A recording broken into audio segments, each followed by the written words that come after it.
What's up guys, j'espère que vous allez bien aujourd'hui. Donc aujourd'hui pour le topic de la journée, je voulais parler de la stimulation. Cherchez-vous à vous stimuler souvent, disons pour vous amuser, vivre des sensations ou encore ne serait-ce que pour obtenir une certaine paix intérieure. Serait-ce aussi par choix ou simplement évasion de ce qu'il y a devant vous dans le moment présent?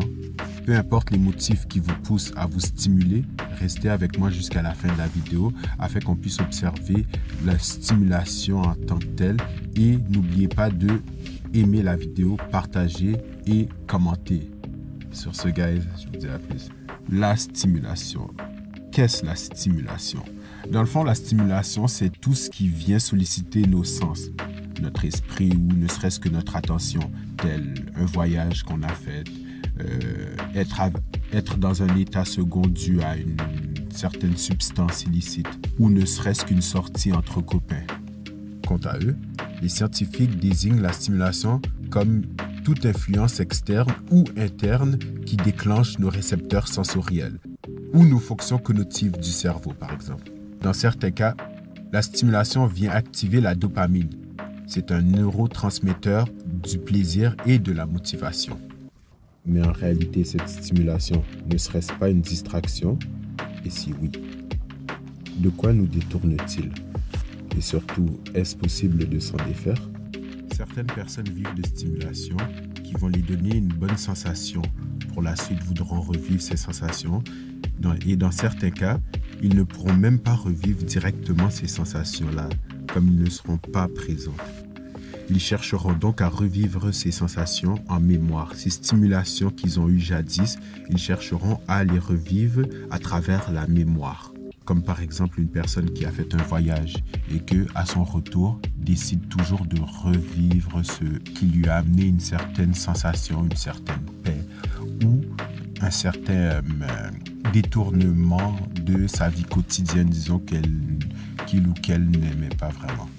Dans certains cas, n'étant pas capable de revenir directement à cette sensation-là, certaines personnes vont transiger afin d'avoir d'autres stimulations qui pourront peut-être combler l'autre stimulation qu'ils n'ont pas. Et ainsi, les permettant d'oublier un problème, ou ne serait-ce que quelque chose similaire, disons. Comme une sorte d'échappatoire, quelque chose qui pourrait peut-être quelque chose qui les soulagerait. La possibilité de se stimuler et par la suite revivre cela devient chose à laquelle on se rattache énormément.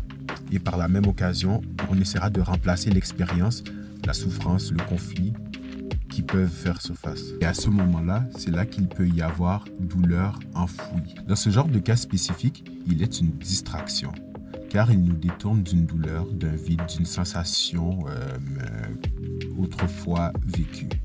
Les sensations de cette stimulation ne sont pas créateurs.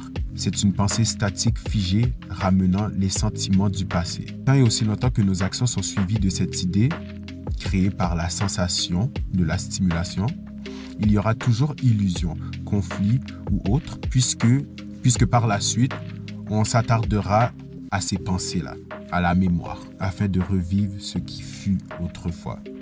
Par rapport à certains événements de la vie, si on observe sans jugement ce qui est, qui veut dire dans le moment présent, par la suite, on fait une action qui est par rapport à notre observation et suivie d'une action dans la lucidité du moment présent.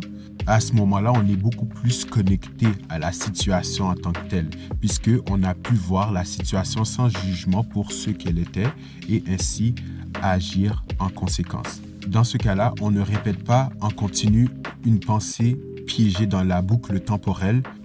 Le monde est notre reflet intérieur, où que chaque situation que l'on rencontre fonctionne comme un miroir, qui révèle ce que notre conscience dissimule. C'est donc toujours le bon moment pour faire une introspection. Donc, il est important de faire un bilan sur notre état intérieur.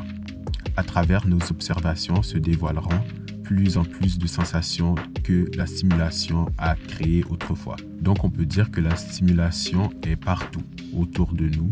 Parfois même, elle guide nos pas. Mais celle-ci reste éphémère à la fin de la journée.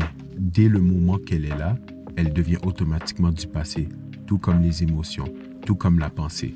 C'est une fois que l'esprit devient silencieux, qu'il ne se rattache pas à la sensation de la stimulation et ainsi essayer de faire revivre ce qui est mort, que l'on peut développer une qualité de vie ancrée dans le moment présent.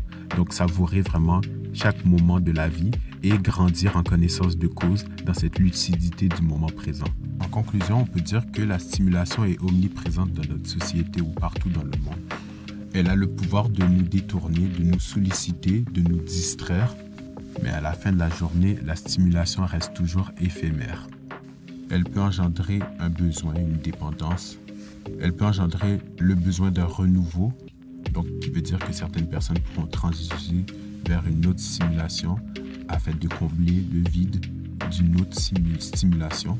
C'est toujours quand il y a le silence et l'observation sans jugement qu'à ce moment-là, on voit les affaires pour ce qu'elles sont. Ainsi, comprendre la nature de la stimulation, ce qu'elle réveille en nous, c'est déjà commencer à s'en libérer. Car ce n'est qu'en observant sans jugement et en lui donnant de l'attention que l'on découvre les qualités de vie bien plus profondes et qu'ainsi on peut avoir une vraie paix d'intérieur. Donc ceci fut le topic, guys. C'était pas un gros topic pour de vrai, c'était juste je me sentais aujourd'hui je me sentais pensif, j'avais envie de sortir un petit topic pour vous, guys. So, j'espère que vous avez aimé, guys. Si vous avez aimé, n'oubliez pas de liker, commenter, partager toutes les bonnes affaires qui aident à supporter une chaîne, you know. Puis, il y aura plus de contenu qui vont arriver dans le futur, guys. Donc, on est ensemble. Puis, je vous dis à très bientôt. Ciao.